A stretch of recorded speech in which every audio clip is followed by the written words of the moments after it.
Karena tidak semua cerita bisa dijelaskan dengan logika. Selamat datang kembali di channel ini.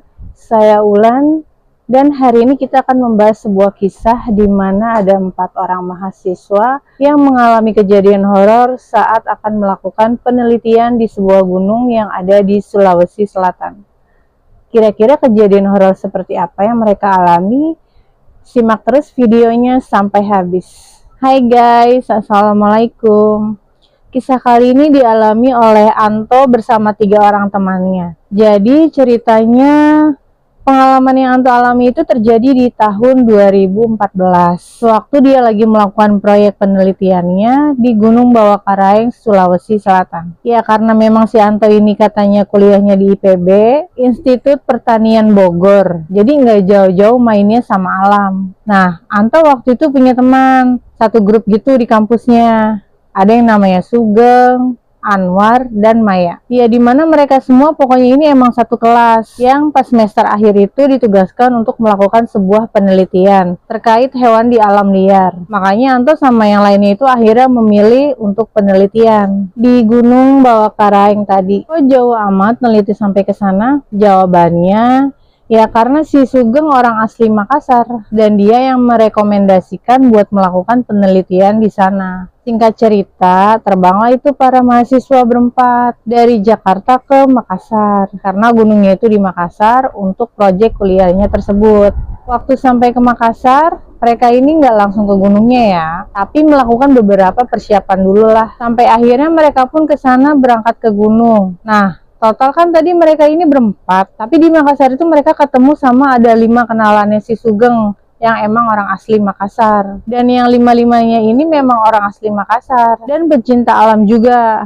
Ditambah mereka juga udah hatam nih sama area Gunung Bawakaraeng tadi. Ya hitung-hitung jadi tour guide lah. Nah, di kaki gunung itu katanya ada sebuah dusun bernama Dusun Lembana, di mana dusun itu memang menjadi semacam pintu masuk buat para pendaki nih yang mau pergi menaiki Gunung Bawakaraeng. Nah, 4 mahasiswa ini basicnya semuanya nggak ada yang pernah naik gunung. Jadi semuanya ini baru pertama kali ya.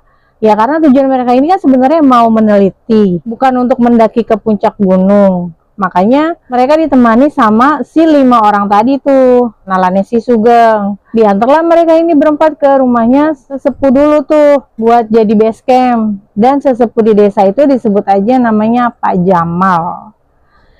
Dimana rumahnya Pak Jamal ini ternyata itu emang udah sering banget dijadikan base camp sama ke-5 orang kenalannya si Sugeng itu. Nah, waktu datang Pak Jamal ini menyambut mereka dengan baik banget. Abis itu ya udah mulailah mereka mendaki. BTW di sini posisinya si Maya itu cewek sendiri berarti ya. Sementara sisanya tuh ada 8 orang cowok semua, tapi dari mereka berempatnya mahasiswa. Walaupun Maya cewek sendiri, yang kewalahan tetap 4-empatnya. Karena yang mereka semua nggak pernah daki gunung. Belum juga sampai di pos 1 nih. Mereka udah ngos-ngosan semua gitu. Ya udah akhirnya mereka memutuskan untuk istirahat sebentar lah, ngaso bentar gitu di tepi sungai. Karena si Maya ini kan cewek sendiri, terus kayak kelihatan udah kayak capek banget gitu. Ditanya nih sama salah satu temennya Sugeng, Maya aman? Kayak lemes banget.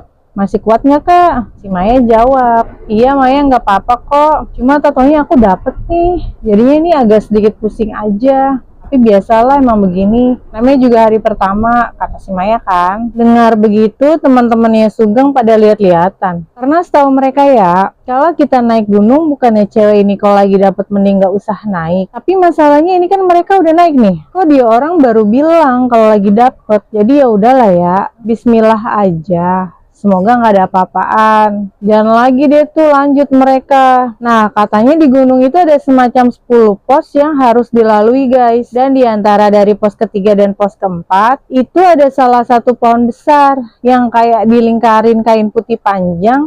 Dan di bawahnya diletakkan banyak sesajen gitu. sama orang-orang di sana. Kata teman-temannya Sugeng, di situ konon katanya pohon tersebut itu pernah menjadi lokasi seorang perempuan mengakhiri hidupnya karena putus cinta waktu naik gunung, mergokin lakinya selingkuh, dan juga menjadi semacam urban legend juga di sana. Ya udah, waktu mereka terus berjalan, bersyukur ya nggak ada halangan apapun sih. Dan juga pada saat itu mereka ini jatuhnya masih survei ya, belum memutuskan untuk menginap dan mendirikan tenda. Jadi niatnya emang cuma mau tektok doang, pulang pergi buat nentuin tempat yang cocok untuk mereka teliti. Habis sudah survei, mentok hanya sampai pos 8. Mereka balik lagi turun. Pas mereka lagi turun tuh, tiba di pos 7.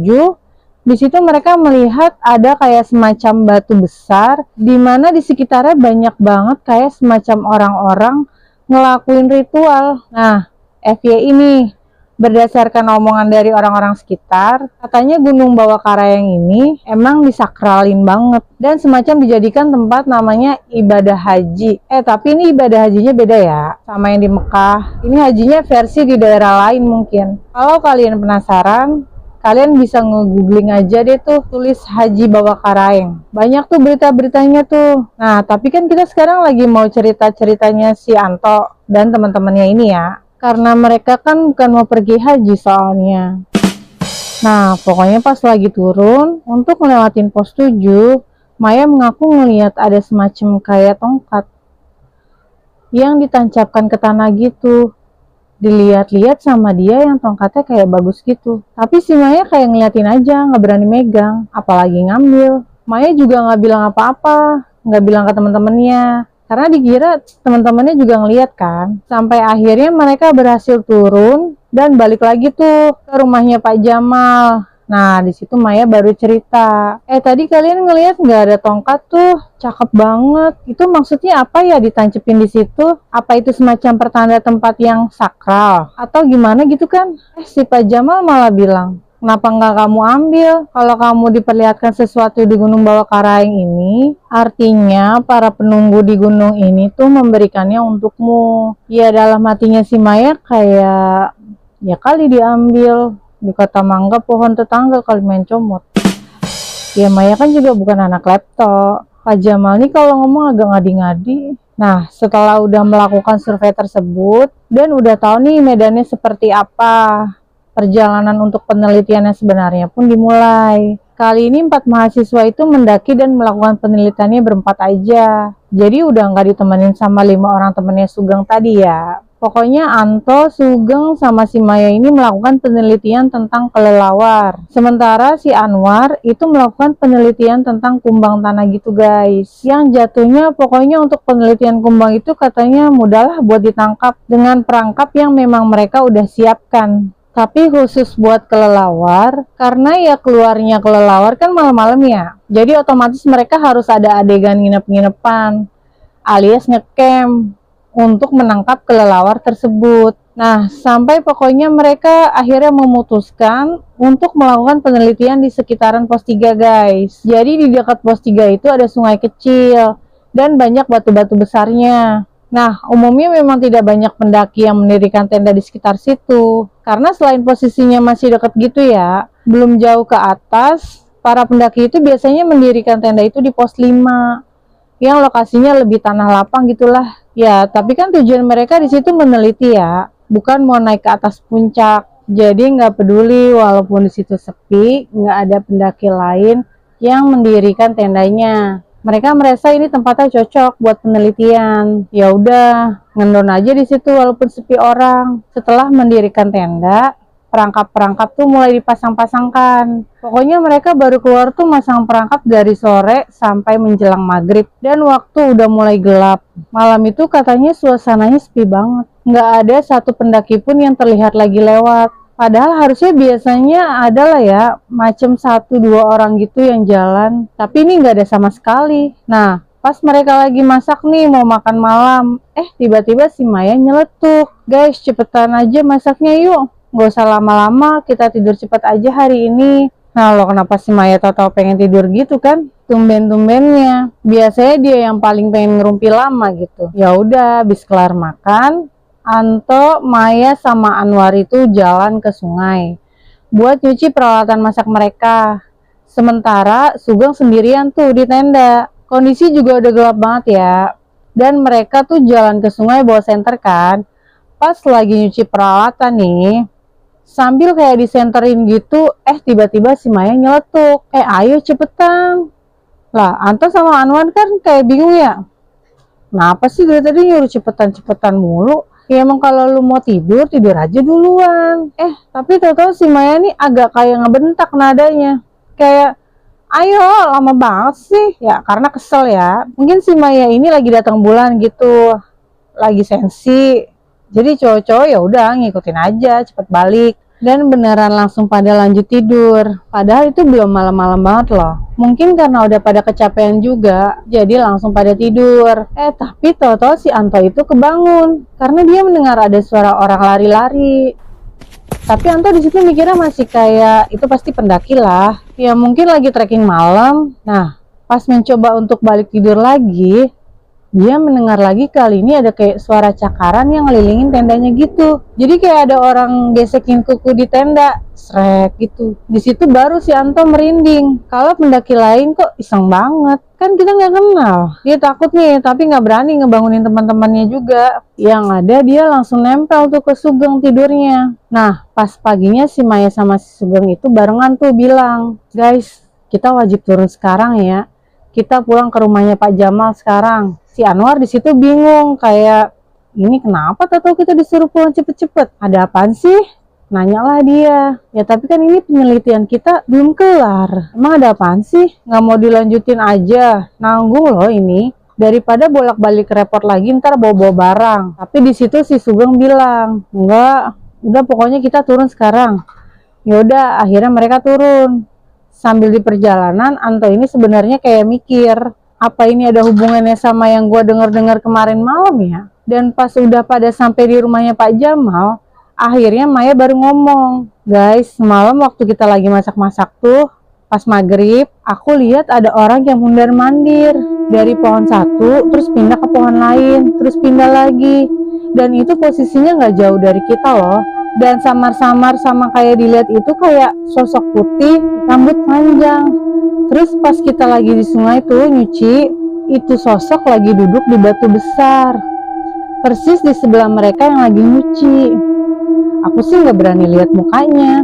Tapi ya jelas itu bukan orang lah. Makanya aku nunggu kalian cepet-cepet. Pas ada cerita begitu, Anto akhirnya cerita juga nih. Waktu tidur juga aku dengar suara-suara sih. Kayak ada yang gesek-gesekin kuku ke tenda. Sama orang jalan juga. Kalian pada denger gak sih? Lah ternyata si Sugeng juga bilang, iya gue juga denger. Tapi gue pura-pura tidur aja pas lo nempel-nempel ke gue. Jadi di situ cuma Anwar doang yang gak ngerasain dan gak denger apa-apaan. Nah cerita itu akhirnya mereka sampaikan ke Pak Jamal. Kata Pak Jamal, malam ini mereka harus banyak-banyakin berdoa. Soalnya bisa jadi malam ini penunggu gunung yang kemarin itu akan nyamperin mereka lagi. Oh, no. Lalu Pak Jamal nanya, apakah kalian ada yang melakukan sesuatu yang aneh-aneh? Dan apakah ada yang membawa sesuatu dari luar atau dari dalam gunung itu? Lah, si Sugeng panik kan? Kayak serius kita bakal didatengin lagi nih sama penunggu gunung. Kenapa kita salah apa sih? Kayaknya kita nggak ngapa-ngapain kok, kata Anto dan teman-temannya kan. Paniklah mereka. Penunggu gunung itu bukannya marah, tapi penasaran aja kenapa kalian ada di sana. Soalnya mereka ini mendirikan tenda di tempat yang tidak biasa orang-orang bermalam di situ. Jadi kan sepi, nggak ada orang. Mungkin dikiranya si anak-anak ini mau bersekutu, alias melakukan ritual, minta ya kayak semacam pesugihan atau apalah. Kan banyak orang yang kayak gitu, yang ngelakuin kayak gitu-gitu tuh. Jadi sama penunggu sana dikiranya anak-anak ini kayak lagi mau pesugihan gitu. Ditambah katanya sosok penunggu gunung tersebut tertarik atau suka dengan si Maya katanya. Di situ pada mikir, apa gara-gara si Maya pas lagi dapet ya? Kan katanya kalau 2-3 hari awal pas dapet itu pas lagi banyak-banyaknya ya keluar. Jadi sosok tersebut kayak kepancing gitu. Mungkin sampai malam pun tiba, sekitar jam 10-an. Mereka kan jadinya nggak bisa tidur ya, perkara panik. Yang katanya mau disamperin lagi. Ya takutlah mereka. Alhasil lampu kamarnya sengaja nih nggak dimatiin, biar nyala terang. Tiba-tiba nih nggak tahu dari mana datangnya, banyak banget anjing-anjing yang menggonggong. Berisik banget nggak berhenti. Mereka langsung kayak panik kan, saling lihat-lihatan. Itu gonggongan anjingnya berlangsung kira-kira hampir 2-3 jam lah. Dan selama itu banyak hal aneh terjadi. Sama lampu yang tadinya nyala tiba-tiba mati. Yang otomatis jadi gelap banget kan, nggak bisa lihat apa-apa. Jadi mereka pun nggak ada yang gerak sama sekali, cuma saling sahut aja. Terus dari POV-nya si Maya, dia kan lagi duduk di kasur dan 3 temennya itu duduk di lantai yang jaraknya lumayan jauh. Tapi pas lampu mati, tiba-tiba Maya merasa di pundak sebelah kirinya itu kayak ada rambut. Ya di situ Maya ngerasa kayak apaan nih? Terus dia kayak ngeraba pundaknya gitu kan, dan ternyata emang rambut guys. Takut ditambah penasaran, dia ngeraba terus tuh diikutin arah rambutnya ke kasur sebelah kirinya. Sampai akhirnya dia kayak megang sesuatu yang dirasa-rasa ini kayak tangan. Dingin, dan kukunya itu panjang katanya, nggak nemu ujungnya. Maya ngebatin nih, tangan siapa? Tadi langsung panik lah, gemeteran. Mau teriak tapi nggak bisa, kayak ketahan gitu di tenggorokan. Di situ Maya cuma bisa nangis sambil merem. Di saat itu di kuping sebelah kirinya kayak kedengeran ada suara nafas berat. Dan nggak tahu berapa lama Maya begitu, tiba-tiba pintu kamar ada yang buka. Ternyata itu Pak Jamal sambil bawa senter. Dan pas Maya buka mata, di sebelah kirinya nggak ada siapa-siapa. Langsunglah mereka dipindahkan ke ruang tamu, kumpul semua di sana. Singkat cerita, lampu sudah menyala lagi. Tenang, kalian sudah aman, kata Pak Jamal. Penunggunya sudah pergi. Dan seketika itu juga gonggongan-gonggongan anjing tadi pun ikut berhenti. Ya udah, besok akhirnya mereka kembali melakukan penelitian. Tapi di pos-pos yang memang ramai. Cuma si Maya nggak ikut, disuruh tetap stay aja di rumah sama Pak Jamal dan keluarganya. Hingga besok siangnya mereka pun pulang. Gimana menurut kalian? Apakah yang membuat penunggu gunung tersebut mengikuti mereka sampai ke rumah Pak Jamal? Dan kenapa hanya Maya yang diganggu? Jangan lupa subscribe, like, dan komennya, agar tidak ketinggalan video berikutnya. Ingat, tidak semua misteri harus dipecahkan. Kadang cukup diketahui bahwa misteri itu pernah ada. Saya Ulan, terima kasih dan sampai jumpa lagi di video berikutnya. Bye-bye.